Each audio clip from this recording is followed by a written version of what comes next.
Well, hello there, it's Beards and Bangers, and today I bring you a story about falling out of love. Welcome to Beards and Bangers. So if I go back 2 years, around the time I sold my MG ZR 160, which is one of the biggest regrets of my life, that's when I bought this car, and it has given me, AJF motor engineers and anyone who goes near it problems. So it's time to move the V8, the MG ZT 260 on, because it's a car that I've fallen out of love with.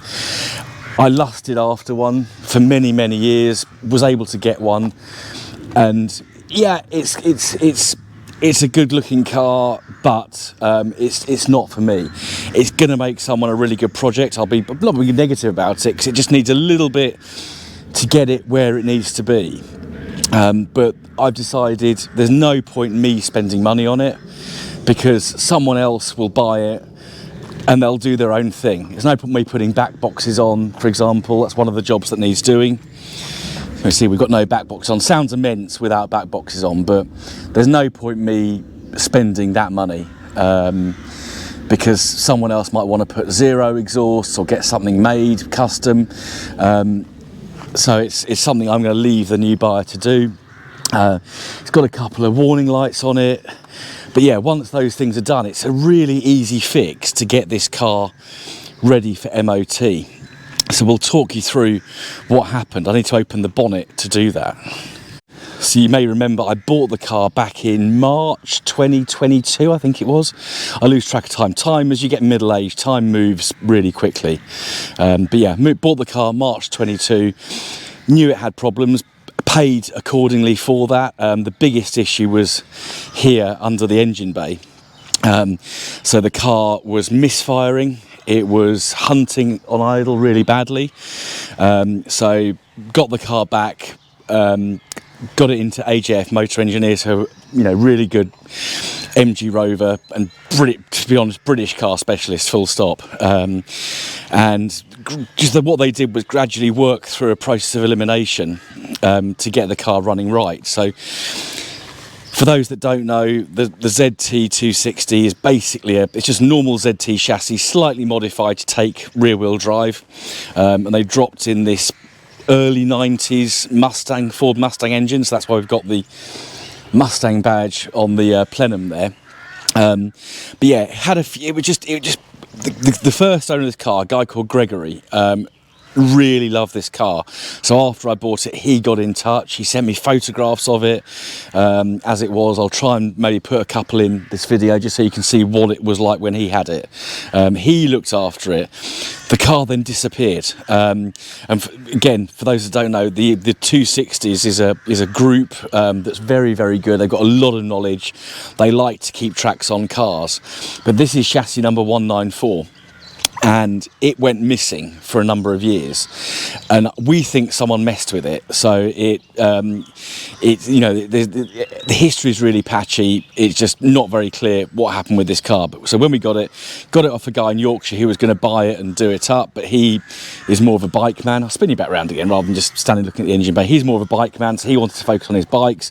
He and I were able to do a deal and got the car shipped down here way back in the spring of 22. Seems like an age ago. Got it into AJF. It wasn't a rush job. I said, don't rush, take your time. And we managed to get it going for POL last year, which is another story which we'll tell you in a moment. But yeah, so it was all little things like these little elbows. These were all split. I think we changed the coil packs, had some aftermarket coil packs on, sort of red ones. Still got those in the boot, actually. Had an AccuFab throttle body. That wasn't causing any issues. That's plug and play, so that was fine. But yeah, what they've done is they've gradually gone around loads of hoses, changed the coil packs, plugs. I think they flushed the engine several times just to really make sure it's clean in there. And it now runs really well. It's they're never going to be perfect, these cars, because let's be honest, MG Rover at the time just grabbed a chassis, modified it, chucked an engine in that, if we're honest, probably shouldn't have gone in this car. And I'll probably get hate for saying that, but there were better V8s on the market, and this was a V8 that was over 10 years old by the time it went in this car. But yeah, new mass airflow sensor, lambda, I think 4 new lambda sensors. So obviously you've got 2 cats on these cars, so 2 pre-cat lambdas, 2 post-cat lambdas, and it runs a lot better. Got it ready for the MOT, then the ABS decided to shit itself, so this module had to be sent off to be rebuilt, and we got it going. I managed to get it to POL, and if you remember I don't know if I put it in the video, but if you know me, you'll know that the marshals at POL accidentally sent me the wrong way, ended up in a bog. This side of the car here dug in, and I think it took 6, 8, 10 people to get it out. They're heavy cars, and it was a really boggy bog, as boggy as bogs go. But one thing I noticed when I was driving up to Longbridge the night before, it was getting difficult to change gear. So got to and from Longbridge without too many problems other than sinking in the mud. And then I took the car. So this wing here had a nasty blemish about here. So I got it into our local body shop, TP Smart Repairs, and they got this sorted out within 48 hours, and it looked immense. They rang me, said, "Rob, your car's ready, but there's a problem. We can't get it in gear." So the clutch had finally gone in TP Smart Repairs car park. Luckily their transport guy was there, so we were able to get the car back to AJF Motor Engineers, and Austin at AJF did the clutch for me. Again, no rush.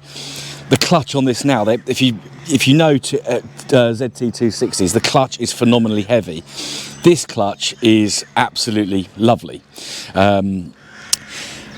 So that's now sorted out, but that's where I'm going to leave it. So the major things, so I've spent a lot of money on this car, and it owes me way more than I'm selling it for, but I've got to price it realistically.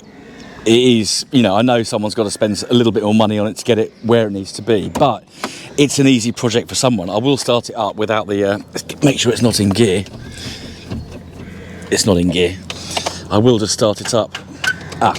Need to jump it. It's not been driven for a while, so we'll start it up in a sec. But it's going to make someone a really nice light project. The paint looks good. That wing is just superb where it's been repaired. That's, you wouldn't know that there was any problems there. It's really, really good. All it needs is a V8 badge under the repeater there. So I'm just going to get it started up very quickly and let you hear it, and I'll tell you what I'm selling the car for and how to get in touch. So this is the car, this is how it sounds without back boxes, and it just gives wonderful possibilities. I'll rev it. And whilst that sound is very addictive, it's not one that I want to continue in my stable. I've got a growing fleet. I'm going to explain now, I'm just going to take this jump pack off. I'm going to explain now why I'm getting rid of the car, because it's not just I'm giving up on it, it's that I've got a lot of other projects. If you watch my channel, I think I'm now up to 11 cars. We'll leave that running, and it's time to move it on, because I want to give my time and attention to other vehicles, which we're going to do. Obviously Husley, the 190 is nearly finished. Just got the Mini, you'll have seen that. Flipped the MGF recently, got another vehicle coming which I will not even hint at what that is, because I think that's going to be, I'm excited about it, but I'm a bit of a geek when it comes to MG Rover products, but there's a little bit of a clue. But this car's on Facebook Marketplace at £6,000. I think that's priced really realistically, and I think it's going to make someone a really nice project, just not me. So if you want to see what's going to happen in my future projects, then do hit that subscribe button and bell notification. Don't forget to like and share, and do drop a comment below to tell me what an idiot I am. But for now, thank you for watching, and I'll see you again very soon on the next episode of Beards and Bangers. I'm going to have one last drive in this car. Goodbye.